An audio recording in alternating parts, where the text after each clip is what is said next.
Good morning students. कल एक बच्चे ने मुझसे फंगाई की रिप्रोडक्शन के बारे में पूछा था दोबारा से करने के लिए, तो वो मैं दोबारा से बता रही हूँ। फंगस की रिप्रोडक्शन में बेटा 3 स्टेप्स होते हैं। सबसे पहले प्लाज्मोगैमी। प्लाज्मोगैमी का मतलब होता है फ्यूजन ऑफ साइटोप्लाज्म।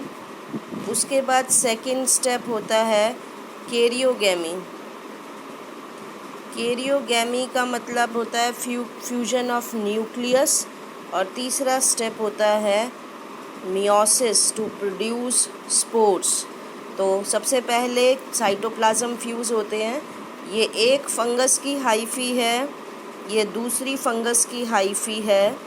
दोनों हाइफी मिलते हैं आपस में और सबसे पहले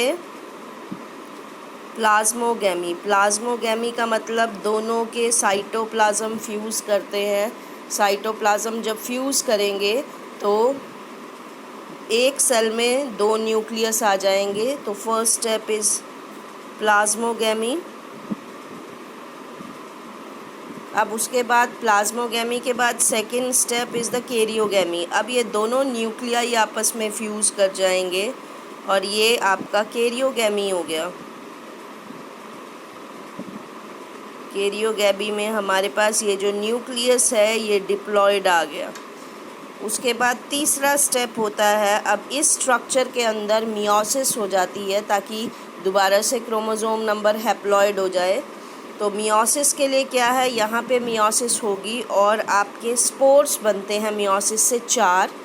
ये स्पोर अंदर भी बनते हैं। ये मियोसिस हुई, मियोसिस के बाद 4 स्पोर्स बन गए, 8 स्पोर्स बनेंगे। This is meiosis. मियोसिस के बाद हैप्लॉयड स्पोर बन जाएंगे जो जब यहाँ से निकलते हैं जर्मिनेट करेंगे और दोबारा से आपकी फंगस बना देंगे वही वाली। तो ये जर्मिनेशन के बाद दोबारा से फंगस बना देंगे। तो स्पोर इस तरह से अंदर भी बन सकते हैं, स्पोर इस तरह से बाहर भी बन सकते हैं। किसी भी तरह से अलग अलग फंगस में अलग अलग तरह से स्पोर्स की फॉर्मेशन होती है। तो इस तरह से ये आपकी फंगस की सेक्सुअल रिप्रोडक्शन है।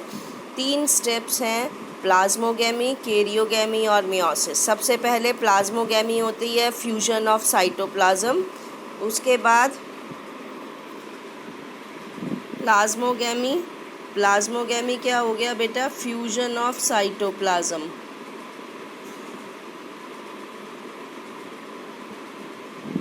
Karyogamy is the fusion of nucleus और उसके बाद आपका हैप्लॉयड स्पोर्स की फॉर्मेशन होती है मियोसिस से। So this is all about your fungi के केस में reproduction, sexual reproduction in the case of fungi.